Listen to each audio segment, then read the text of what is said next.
Balik lagi di Cuap-Cuap Cuan Berkah. Sudah hadir bersama kami di BRI Cuap-Cuap Cuan Berkah, Ibu Frederika Widiasari, Direktur Utama BRI Dana Reksa Sekuritas.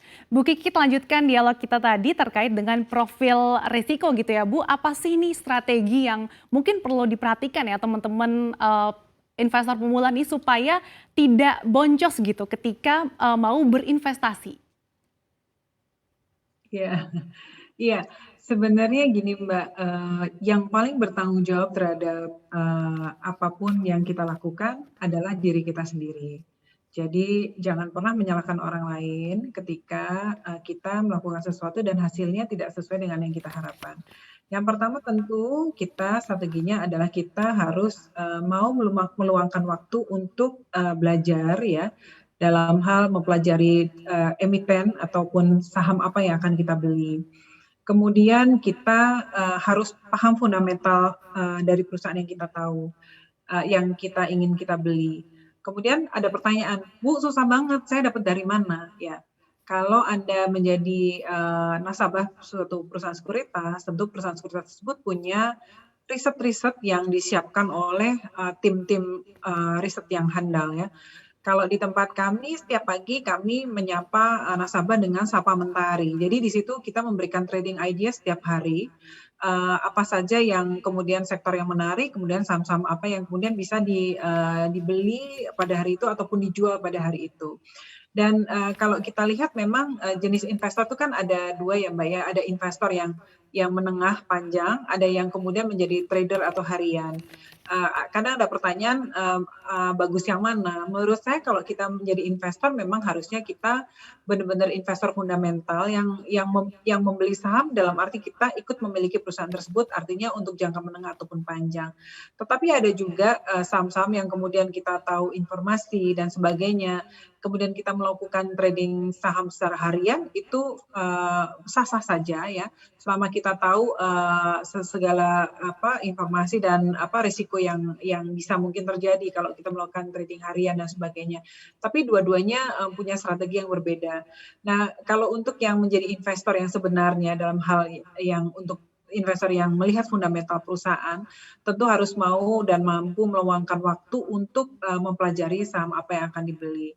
Kemudian dari situ, jangan beli sesuatu karena rumor ya, jangan beli sesuatu karena rumor, kemudian, ya kita harus, punya strategi, misalnya untuk, kondisi market saat ini seperti, sektor apa yang harus kita masuk, nanti kalau ada terjadi pembalikan, situasi ekonomi dan sebagainya, sektor apa yang kemudian kita harus miliki dari sekarang dan sebagainya. Intinya kita harus melakukan diversifikasi portofolio kita. Mhm. Diversifikasi itu luas Mbak ya, dalam hal secara umum, diversifikasi itu bisa misalnya kita, melakukan diversifikasi tidak seluruhnya kita masukkan ke dalam saham juga ya, seperti itu. Atau kalau kita masuk ke saham, kita melakukan diversifikasi per sektornya gitu. Jadi, atau jenis instrumennya apa, apakah kita, diversifikasi saham, obligasi, dan kemudian kita beli reksadana, reksadana pun, macam-macam lagi, ada reksadana pasar uang, reksadana, pendapatan tetap, reksadana campuran, reksadana saham dan sebagainya. Jadi itu semua adalah sesuatu yang harus kita pelajari dan sesuaikan dengan kebutuhan kita. Kalau untuk millennials napasnya akan, lebih panjang, mungkin bisa cari, jenis instrumen yang tentunya akan berbeda kalau kita usia yang udah mau pensiun, misalnya seperti itu. Jadi kembali segala sesuatu itu, kembali ke diri kita masing-masing, oleh karenanya strateginya pun akan berbeda-beda. Tapi untuk anak muda yang pertama tentu, sisihkan sebagian, uang kita, baik itu maupun, uang yang kita terima dari kita bekerja atau mungkin kalau masih anak kuliah, uang uang kiriman orang tua atau apa, daripada dipakai jajan yang nggak bermanfaat, kita mulai latihan untuk investasi untuk, menyiapkan masa depan. Dan dari situ, proses belajar itu bisa dimulai sejak dini dan cari, perusahaan sekuritas yang mau melayani retail ataupun pemula, yang artinya memberikan edukasi, yang kemudian mau memberikan riset-riset yang kemudian bermanfaat ya, kajian-kajian yang bermanfaat untuk investor-investor dan sebagainya. Jadi, strategi itu bisa, bermacam-macam tergantung dari profil, investor itu sendiri, tapi in general seperti yang saya sampaikan tadi, Mbak. Oke, baiklah itu tadi sederet jurus jitu ya supaya aman nih investasi di saham jangan sampai buntung gitu ya, bukannya untung gitu. Nah Bu Kiki kami sudah ada lagi nih 2 pertanyaan yang terpilih dari Sobat Cuan melalui Instagram CNBC Indonesia. Nah kali ini dari @FJJRIN, tolong jelasin dong cara memilih saham yang tepat. Selanjutnya dari Ya. @gaziak_, apa memang bisa 300.000 buat modal trading bisa sampai jutaan? Bagaimana cara memulai trading? Makasih. Selamat karena mendapatkan saldo rekening ya di One masing-masing senilai Rp500.000 dan nanti tim CNBC Indonesia akan menghubungi para penanya yang beruntung pada sore hari ini. Baik Bu Kiki silakan dijawab 2 pertanyaan tadi. Ya, tadi saya sudah sampaikan Mbak ya, bahwa dengan 100.000 aja sudah bisa mulai beli saham di yang ada di perdagangan di Bursa Efek Indonesia.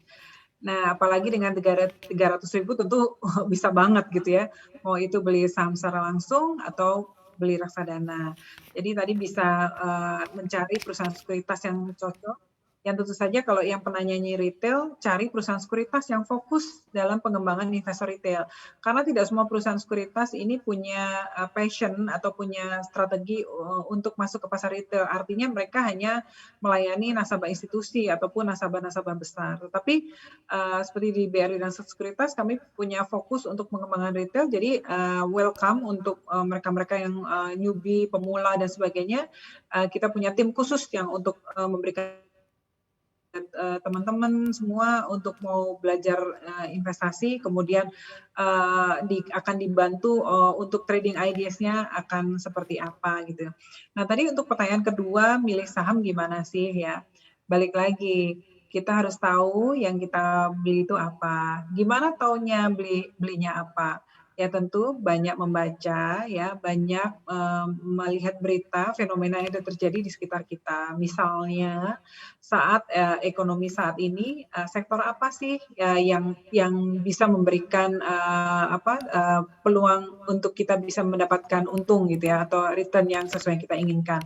Contohnya ketika, pandemi kemarin berlangsung, sektor apa sih yang resilient? Artinya sektor apa yang tahan banting terhadap situasi kemarin.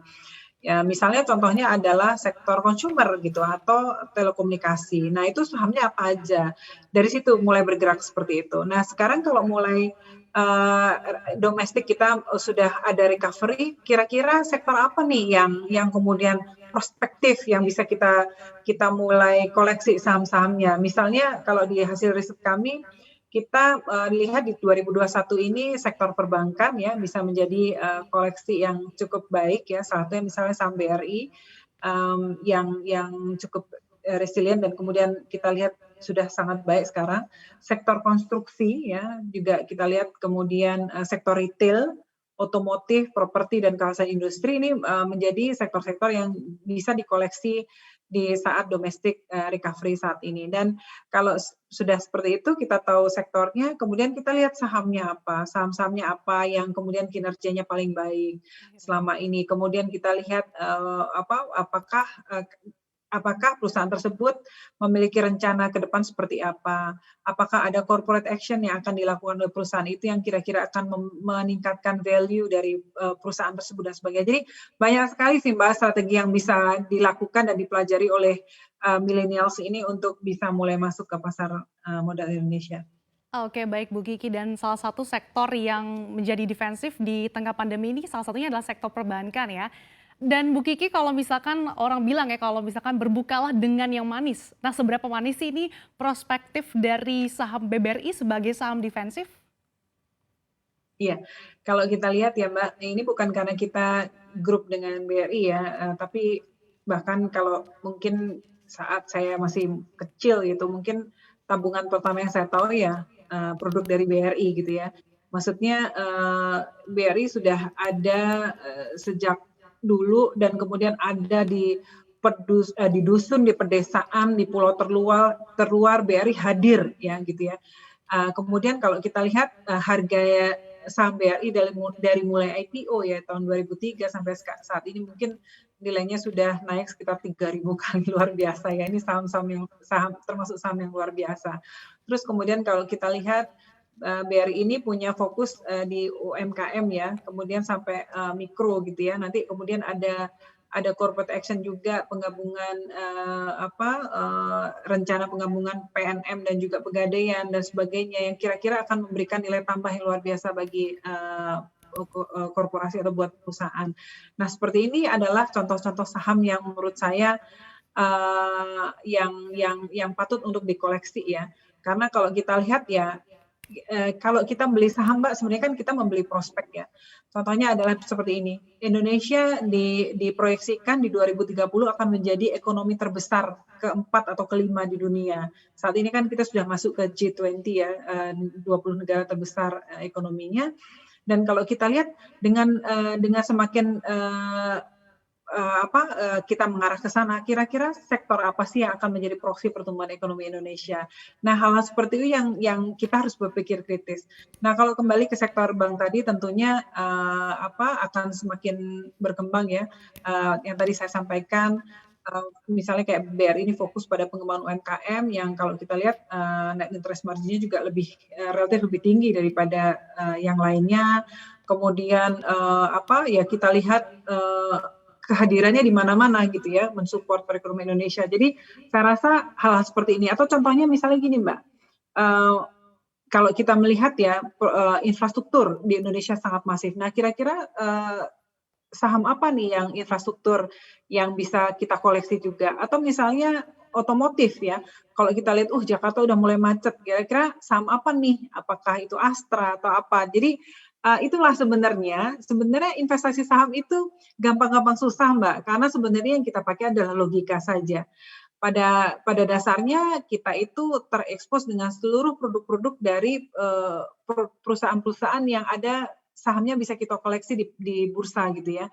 Tetapi kadang kita nggak menyadari aja. Tapi kalau kita berpikir kritis ya, kira-kira kalau kemarin masa pandemi semua orang lagi WFH gitu, semua orang menggunakan internet, itu kira-kira saham emiten apa nih yang bagus seperti itu. Jadi sebenarnya gampang-gampang susah sih Mbak kayak gitu. Jadi logika aja sebenarnya. Saya yakin kalau adik-adik milenial ini mau belajar ya, kan anak sekarang katanya kritis kan. Jadi menurut saya sih secara logika sangat mudah dipahami dan diterima gitu.